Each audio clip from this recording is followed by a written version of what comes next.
followed in terms of characteristics for different buildings or structural systems. And unit 2 பொறுத்த வரைக்கும் it applies for any kind of building. Okay, and the regular practices that has to be followed and supervised during the execution. அப்போ previous கிளாஸ்ல வந்து நம்ம 2-3 classes setting out works பத்தி பார்த்தோம், side clearances பார்த்தோம். இன்னைக்கு we will discuss about starting from the masonry. Okay, masonry generally it refers to construction of building blocks. Okay va? So construction of building blocks, it involves individual units like stone masonry, brick masonry, then concrete block, different kinds இருக்கு. நம்ம already construction மெட்டீரியல்ஸ்ல we saw the characteristics and applications of and the properties of stones, bricks and concrete blocks. Correcta? இப்போ my question is, which type of masonry is easier and convenient to build, whether brick masonry or hollow concrete block masonry? Lightweight blocks in எடுத்துக்கோங்க, which is easier?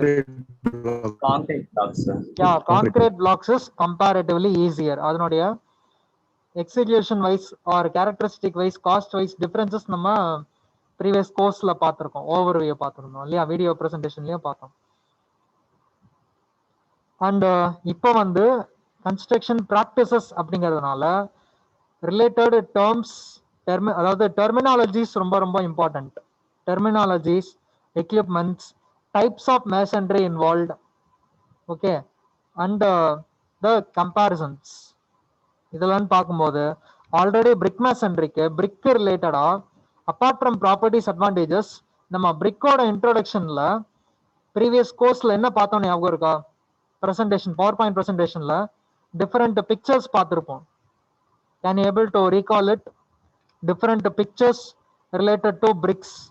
What are they? எந்த aspect பார்த்தோம்? Sir, header, shoulder. Yeah, header, shoulder. So crane closer, back closer, இதெல்லாம் வந்து it involves commonly நம்ம orientation of பிரிக் தான் நம்ம அதை focus பண்றோம். கரெக்டா? எந்த லேஅவுட்ல வச்சு நம்ம மேசன்ட்ரியை பில்ட் பண்றோம். Okay, X axis, Y axis, Z axis 3 coordinates இருக்கு. நம்ம எந்த கோஆர்டினேட்ல எந்த டைமென்ஷனை பிளேஸ் பண்றோம், and also how we utilise a single brick, whether you going to use the complete brick or a part of the brick அப்படிங்கிறது ஓரியன்டேஷன்ல cover ஆகுது. கரெக்டா? அண்ட் ஆல்சோ நம்ம பிரிக் மேசன்ட்ரின்னு பேசும்போது ஆர் காமன்லி மேசன்ட்ரி பேசும்போது we also have to know generally about mortar, how the bonding between the unit, whether the stone or a concrete block or a brick, is going to combine with the mortar that we are going to apply. So mortarன்னு பார்க்கும்போது Lime mortar, cement mortar இருக்கு. Okay, Lime மார்ட்டர்னு பார்த்தாலும் நமக்கு அந்த general terms இருக்கு இல்லையா, quick Lime, hydrated Lime, what raw constituent is involved, what process it involves to become a mortar, and what are the preparation methods for mortar.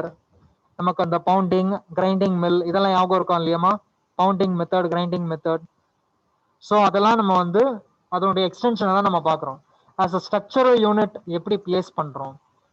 And பிரிக்கை பொறுத்த வரைக்கும் wall thickness என்னமா இருக்கும்? What is the wall thickness? நமக்கு ஜென்ரலியா building கன்ஸ்ட்ரக்ஷன்ல பார்க்குறோம் இல்லையா, நீங்க இன்டர்ன்ஷிப்லயும் பார்த்துருப்பீங்க. ஒரு பிரிக் வால் கன்ஸ்ட்ரக்ட் பண்றோம்னா அதோட திக்னஸ் என்னவா இருக்கும்? 9 inch or 4.5 inch. 4.5 inch or 9 inch. Yeah, very good. ஒன்று வந்து பார்த்தீங்கன்னா நமக்கு ஜென்ரலா ஃபோர்மேன் லெவல்ல சொல்லுவாங்க 4.5 கட்டுவால் அண்ட் 3/4 கட்டுவால் அப்படின்னுவாங்க. ஓகே, ஸோ த கட்டுவால் means they refer to the brick masonry. And 4.5 சவரு அப்படின்னா நமக்கு 4.5 inch திக்னஸ் வால். அண்ட் 3/4 அடி அப்படின்னு எடுத்துட்டோம்னா 9 inch thickness wall. Okay, so where do we place 9 inch thick wall and where do we place 4.5 inch thick wall? For the outer of the building, we will use 9. நீங்க building டிராயிங்லயே பார்த்திருப்பீங்க லே அவுட்ல. யா Deepak. Sir, அந்த அவுட்டர்ல அந்த மெயினான அந்த main structure அந்த அவுட்டர்ல வர போற இதுக்கு வந்து 9 inch போடுவோம். உள்ள வர அந்த பார்ட்டிஷன் ரூம்ஸ்க்கு வந்து 4.2 போடுவோம். Yeah. So 4.5 inch thick walls are particularly used for partitioning. ஓகேவா? நமக்கு அந்த அவுட்டர் லேஅவுட்னு வருது பாத்தீங்களா பிளான்ல, அங்க மேஜரா we have to use the 9 inch thick wall. Okay, பார்ட்டிஷனுக்கு we can use just 4.5 inch thick wall. அப்போ நம்ம பிரிக்கோட ஓரியன்டேஷனை எந்த லேஅவுட்ல பிரசன்ட் பண்றோம் அப்படிங்கறத பொறுத்து we can able to go for the thickness, respective thickness. Okay, சரி. First general functions of the masonry ன்னு பார்த்தோம்னா it supports the load from the superstructure and it subdivides the spaces for segregation of rooms. கரெக்டா? நீங்க different type of layout போடுறோம் நம்ம, ரெசிடென்ஷியலுக்கு தனியா, clinic building தனியா, library building, இதெல்லாம் நீங்க டிராயிங்ஸ்ல பார்த்துருப்பீங்க. And also as per the national building code, national building code volume 1 and volume 2 is uploaded in the Google Classroom. கரெக்டா? அதனுடைய பர்பஸ் என்ன, ஒரு ஜெனரல் பர்பஸ் யாராவது சொல்ல முடியுமா? நேஷனல் பில்டிங் கோடோட purpose To ensure the process is going in a proper way. Yeah, so ஒரு just 1 minute இருங்க.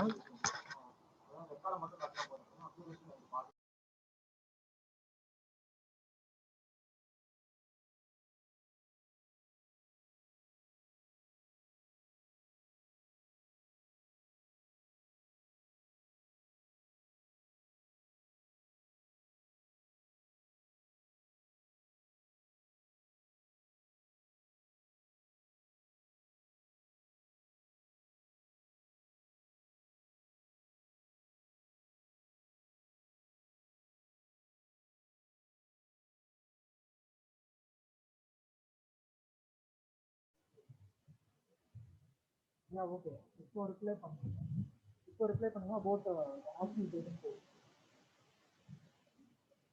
வாய்ஸ் ஆடிபிளா இருக்கா?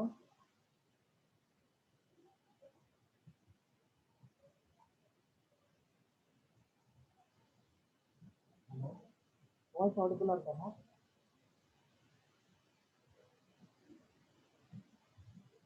Yes sir.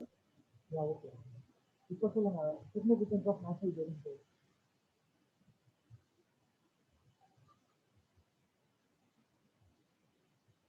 என்ன பர்பஸ் நம்ம யூஸ் பண்றோம்? கிளியரா இல்ல சார்?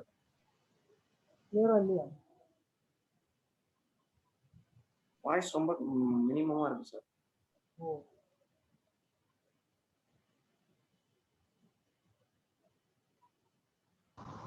நான் இப்போ கிளியரா இருக்கா? Yes sir. ஓகே, சொல்லுங்க. National building code significance, 1 or 2 examples என்ன பர்பஸ்க்காக நம்ம யூஸ் பண்றோம்?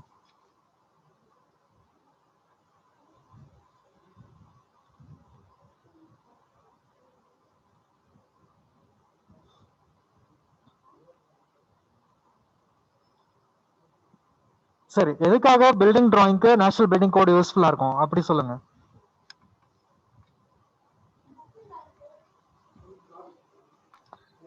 ஏரியாவை ப்ராப்பரா கன்சியூம் பண்றது. யா, ஸோ வாட் எவர் நம்ம கிட்ட வாட் எவர் பிளாட் ஏரியா இருக்கோ அந்த பிளாட் ஏரியாவை எப்படி வந்து யூனிட்டா மாத்துறது, ஒரு பில்டிங் யூனிட்டா மாத்துறது. ஃபார் எக்ஸாம்பிள், ஜஸ்ட் ஒரு எக்ஸாம்பிள் மட்டும் நம்ம பார்ப்போம். ஓகே, ஸோ இதான் வந்து உங்களோட பிளாட். ஓகே, இந்த பிளாட்குள்ள வந்து நீங்க இப்போ என்ன டைமென்ஷன்ஸ்க்கு பில்டிங் கட்டுறதுக்கு அலோவ் பண்றாங்க? ஓகேவா, என்ன டைமென்ஷன்ஸ்க்கு பில்டிங் கட்ட அலோவ் பண்றாங்க? அப்போ நம்ம ஒரு இம்பார்ட்டன்ட் டேர்ம் என்ன யூஸ் பண்ணணும்னு பாத்தீங்கன்னா, இந்த டைமென்ஷன் இருக்கு பாருங்க.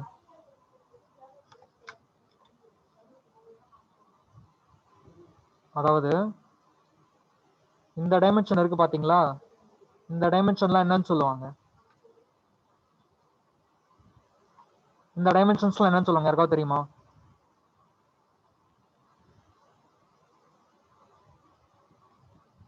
தெரியலன்னா உடனே ரிப்ளை பண்ணுங்க.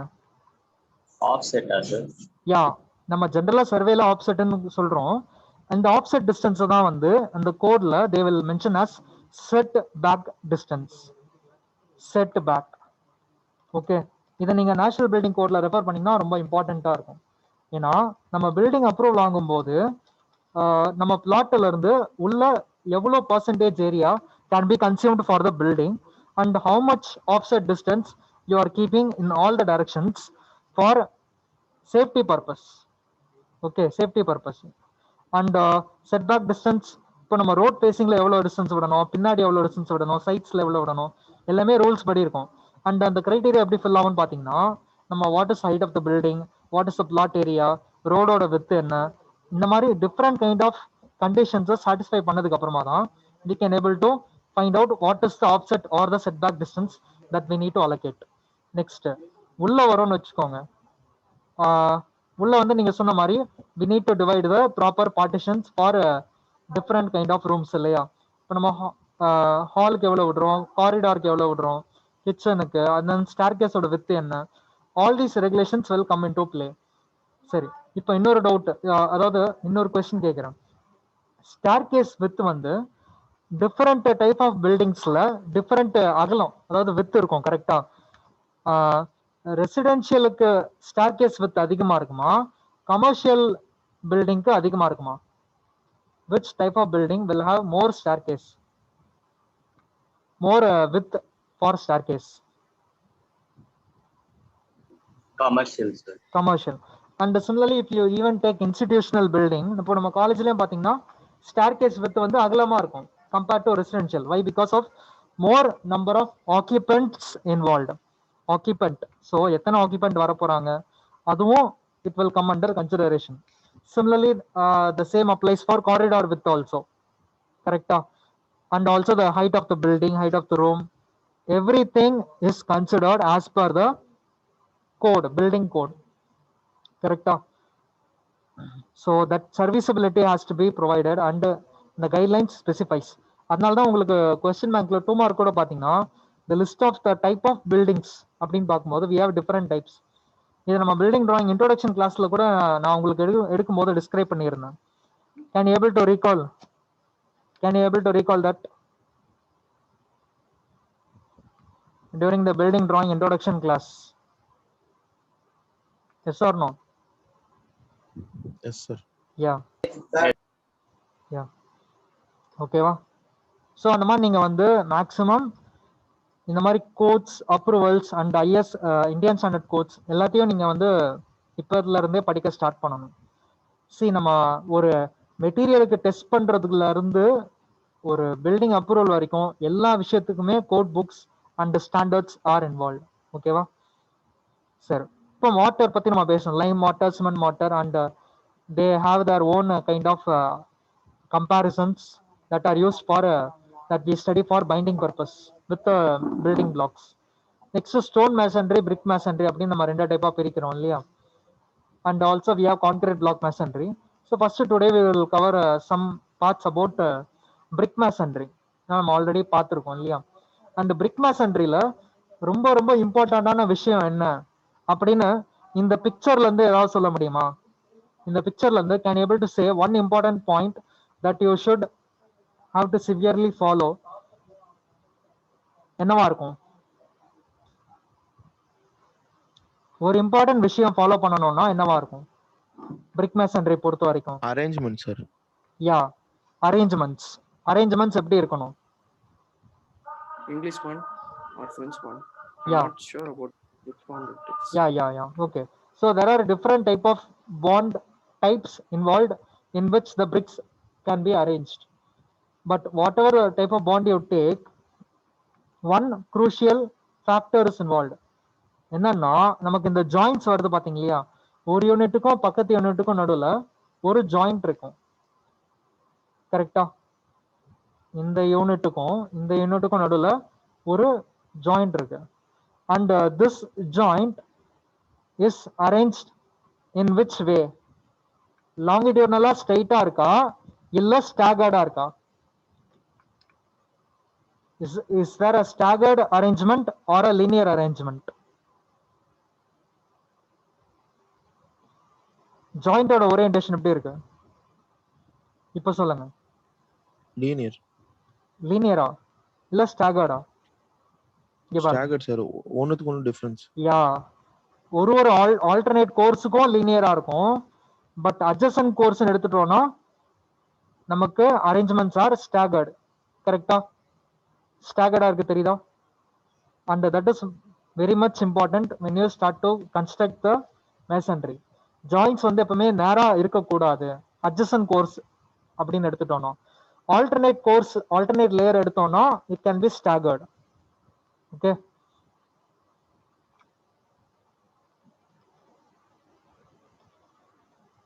And then brickwork start பண்ணும்போது we need to use tube levels and plumb bob. What is the purpose of using tube level and plumb bob? Plumb bob ஜெனரலா சர்வேக்கு எதுக்கு யூஸ் பண்ணுவீங்க? ஈக்குவலா இருக்கான்னு என்ஷூர் பண்றது. வெர்டிகலா ஈக்குவலா இருக்கா செக் பண்றதுக்கு plumb bob sir. Horizontal tube level use பண்ணுவோம். யா. சோ இப்போ நம்ம ஒரு சே ஃபார் எக்ஸாம்பிள் ஒரு 10 ஃபீட்டுக்கு ஒரு வால் கட்டுறீங்கன்னு வச்சுக்கோங்களேன், லாங்கிடியூட்னலா. ஓகே, 10 ஃபீட்டுக்கு ஒரு வால் கட்டுறீங்க. அப்போ நம்ம ரெண்டு எண்ட் பொசிஷன்ஸ்லயும் ஹாரிசான்டலா ஸ்ட்ரைட்டா இருக்கா அப்படின்னு பார்க்கறதுக்கு டியூப் லெவல்ஸ் யூஸ் பண்றோம். அண்ட் ஓவரால் கோர்ஸ் அரேஞ்ச்மெண்ட் வெர்டிகலா இருக்கான்னு பார்க்கறதுக்கு நம்ம plumb bob அப்ளை பண்ணுவோம். ஓகேவா? எல்லாம் நம்ம வர்ச்சுவலா இன்னொரு ப்ரெசன்டேஷன்ல நம்ம பார்ப்போம். அண்ட்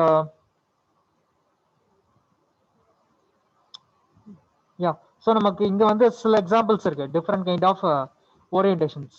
நம்ம ப்ரீவியஸ் கோர்ஸ்ல பார்த்தோம் இல்லையா, கன்ஸ்ட்ரக்ஷன் மெட்டீரியல்ஸ்ல, அந்த பிபிடில நீங்க இந்த ஓரியன்டேஷன்ஸை இப்போ மறுபடியும் ஸ்டடி பண்ணணும். ஓகே, கன்ஸ்ட்ரக்ஷன் மெட்டீரியல்ஸ்ல நீங்க அதை தெரிஞ்சுக்கிட்டதை விட கன்ஸ்ட்ரக்ஷன் ப்ராக்டிசஸ்ல இந்த ஓரியன்டேஷன்ஸ் பத்தி தெரிஞ்சுக்க வேண்டியது ரொம்ப ரொம்ப இம்பார்ட்டன்ட். ஓகேவா?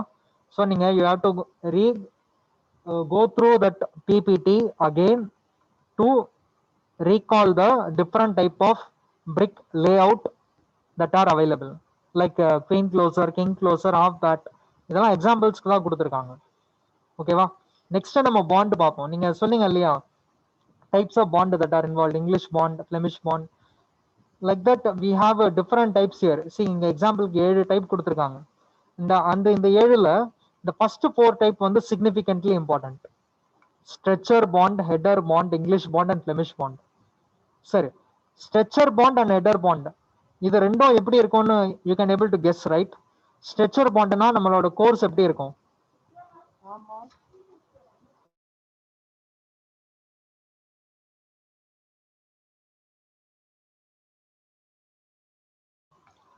சொல்லுங்க. ஸ்ட்ரெச்சர் பாண்ட்னா நம்மளோட கோர்ஸ் எப்படி இருக்கும்?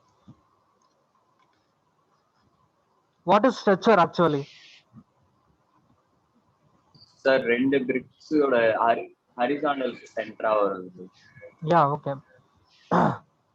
ஸோ இங்க வச்சிருக்காங்க பாத்தீங்களா, நமக்கு யா இதுல வந்து கொஞ்சம் ஸ்கேல் படி இல்லை, பட் ஸ்கேல் படி நான் வேற டிராயிங் காட்டுறேன். நமக்கு இந்த லென்த் ஆஃப் த பிரிக் இருக்கு பாத்தீங்களா, டோட்டல் லென்த் ஆஃப் த பிரிக், அதை வந்து நமக்கு டிஸ்பிளேல, அதாவது நம்ம விஷுவலா பார்க்கும்போது length of the brick தெரியுற மாதிரி full course arrange பண்ணாங்கன்னா that is stretcher bond.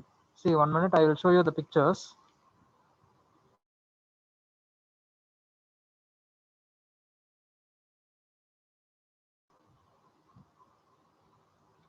Okay, so இப்போ நம்ம ஒரு எக்ஸாம்பிள் பார்க்குறோம் பாருங்க ஸ்லைட்ல. டைப்ஸ் ஆஃப் பாண்ட்ல ஃபர்ஸ்ட் 4 டைப்ஸ் சொன்ன இல்லையா இம்பார்ட்டன்ட் அப்படின்னு சொல்லிட்டு. Stretcher means the total length of the brick நமக்கு டிஸ்பிளேல தெரியுற மாதிரி ஒரு கோர்ஸ், அதாவது ஒரு ரோவும் நம்ம கன்ஸ்ட்ரக்ட் பண்றோம். அப்படி கன்ஸ்ட்ரக்ட் பண்ணும்போது in order to avoid the joints to be linear, staggered joints வேணும் அப்படிங்கிற பர்பஸ்னால இந்த எட்ஜஸ், இந்த எண்ட் இருக்கு இல்லையா, நம்ம ஸ்டார்ட் பண்ணும்போது ஃபர்ஸ்ட் ரோல ஃபுல் பிரிக் வச்சோம்னா செகண்ட் ரோல ஹாஃப் பிரிக்ல இருந்து ஸ்டார்ட் பண்ணுவோம். அண்ட் தேர்ட் ரோல ஃபுல் பிரிக் வச்சோம்னா ஃபோர்த் ரோல ஹாஃப் பிரிக்ல இருந்து ஸ்டார்ட் பண்ணுவோம். ஹாஃப் பிரிக் மீன்ஸ் நமக்கு இந்த வால் வந்து 9 inch வாலா இருந்தா என்ன பண்ணுவோம், அண்ட் 4.5 inch வாலா இருந்தா என்ன பண்ணுவோம் ஸ்ட்ரெச்சர் பாண்ட்ல. நீங்க நம்ம 2 dimensionல பாக்குறோம் இல்லையா திக்னஸ், இதுவே நம்ம 3rd dimension பார்த்தோம்னு வச்சுக்கோங்களேன். இப்போ இதுவே நமக்கு 3rd dimension பார்த்தோம்னா இப்படி இருக்கும். கரெக்டா? சப்போஸ் இது 9 inch வாலா இருந்ததுன்னா நம்ம ஒரு முழு பிரிக் இருக்கு இல்லையா, ஒரு முழு பிரிக்க இந்த ஓரியன்டேஷன்ல நம்ம வைக்கலாம். ஓகேவா? சாரி,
இதுல பாத்தீங்கன்னா நமக்கு இந்த செகண்ட் ரோல இருக்கிற பிரிக் இல்லையா 9 இன்ச் பிரிக்கா இருந்ததுன்னா நம்ம ஓரியன்டேஷனை திருப்பி வச்சு நம்ம இங்க பில்ட் பண்ணலாம். ஓகேவா? இதுவே நமக்கு வந்து திக்னஸ் ஆஃப் த வால் கம்மியா இருந்ததுன்னா, அதாவது suppose if I am constructing only a partition wall, okay partition wall தான் எனக்கு தேவை அப்படின்னும் போது எனக்கு நான் அதில் பாதி பிரிக் நான் கட் பண்ணி யூஸ் பண்ணா போதும், ஃபுல் பிரிக் தேவைப்படாது. ஓகேவா? So depending on the thickness of the wall also you need to find out whether you need to cut the brick or use a full brick. Okay va? So stretcher bond okay. Header bond liye pathina all the row will have the header placed and maximum வந்து header bond use பண்றாங்கன்னா முக்கால் அடி வாலா தான் இருக்கும், 9 inch wall. Why? Because ஒரு 4.5 inch வாலுக்காக header bond போடுறது it is not at all economical. கரெக்டா? Not at all economical. ஏன்னா எல்லா பாதி பிரிக்கா கட் பண்ணி லே பண்றது it is not economical. So 9 inch வாலுக்கு we can use header bond. Next English bond and Flemish bond பாருங்க. இந்த காமன் சின்ன டிஃபரன்ஸ் தான். இங்கிலீஷ் பாண்டில் பார்த்தீங்கன்னா ஒரு ரோல ஸ்ட்ரெச்சர் பாண்ட் இருக்கும். Okay, first row will have the stretcher bond, second row will have the header bond, then third row will have the stretcher bond, fourth row will have the header bond. So every alternate courses will have stretcher bond, and similarly every alternate course will have header bond. அதாவது header course, stretcher course and header course, sorry, stretcher course, every alternate layer will have the stretcher course and every alternate layer will have the header course. So this is English bond. Next Flemish bond பாத்தீங்கன்னா each row will have both header as well as stretcher in alternate arrangements. Each row will have one set of header and stretcher arranged one over another in every layer from bottom to the top. Okay, so these are the 4 important types of bond that are involved in brick masonry. Clear ama? Yes, sir. So you define only with stretcher and header. இந்த ரெண்டு வார்த்தையை வச்சு தான் நம்ம வந்து ஒரு layer of each course are described இந்த types of bond.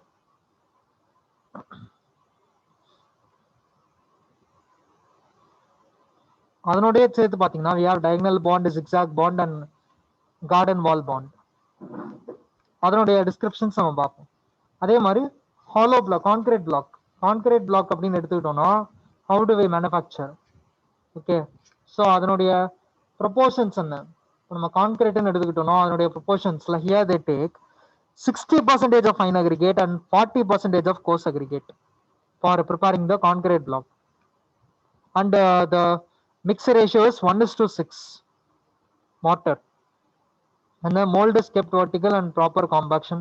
இதெல்லாம் general descriptions on how to prepare the block. And இதுலயே வந்து they are classifying based on the grade. இப்போ நம்ம bricks வந்து different types of classify பண்றோம் இல்லையா, அதுல which one is a major classification? Can you able to remember which part is a major classification in bricks construction material?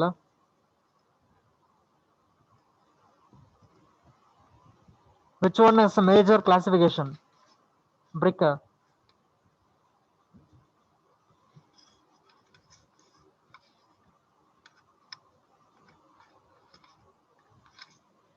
குயிக்கா reply பண்ணுங்க.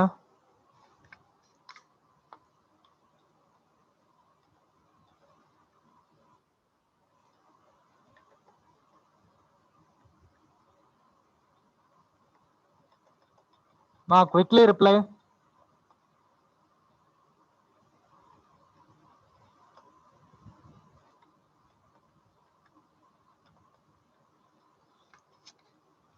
பிரிக்ஸ்ல நம்ம classification different types பார்த்துருப்போம் இல்லையா, அதுல என்னென்ன டைப் ஆஃப் கிளாசிஃபிகேஷன் இருக்கு சும்மா எக்ஸாம்பிள் சொன்னா போதும். First class, second class, third class. Yeah, first class, second class, third class and even fourth class இருக்கு. பட் ரொம்ப அது ரேர் தான், இம்பார்ட்டன்ட் ஒர்க்ஸ்க்கு கிடையாது. Apart from that we classify based on strength, based on application, okay, and texture, இந்த மாதிரி various classification. Similar concrete block எடுத்துட்டோம்னா here they describe about grade A, grade B, and each grade is based on the respective density involved. See, இப்போ grade A பாத்தீங்கன்னா 1500 kg per m cube minimum density. Okay, minimum 1500 kg per m cube of the space, the volume that you allocate. And grade B எடுத்துட்டீங்கன்னா minimum density is 1100. So போக போக grade போக போக less ஆயிட்டு தான் போகுது density, minimum density.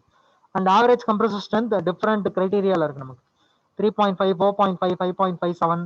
இதே மாதிரி தான் நமக்கு பிரிக்ஸ்லயும் பாத்தீங்கன்னா compressive strength பேஸ் பண்ணி different ranges இருக்கு code book படி. And all the strength or average strength are calculated based on 28 day. பிரிக்ஸ்லயே நம்ம 28 day தான் பார்த்தோம், கரெக்டா?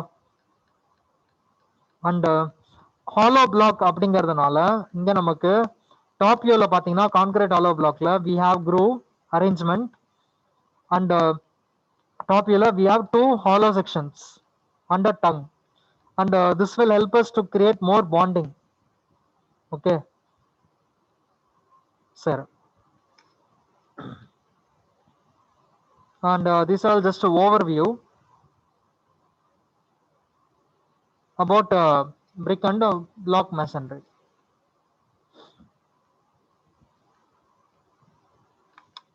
இதனுடைய டீடைல்டு பார்ட்ஸ் நம்ம நெக்ஸ்ட் கிளாஸ் நாளைக்கு பார்ப்போம். ஓகேவா? டீடைல்டு பார்ட்ஸ் நாளைக்கு பார்ப்போம்.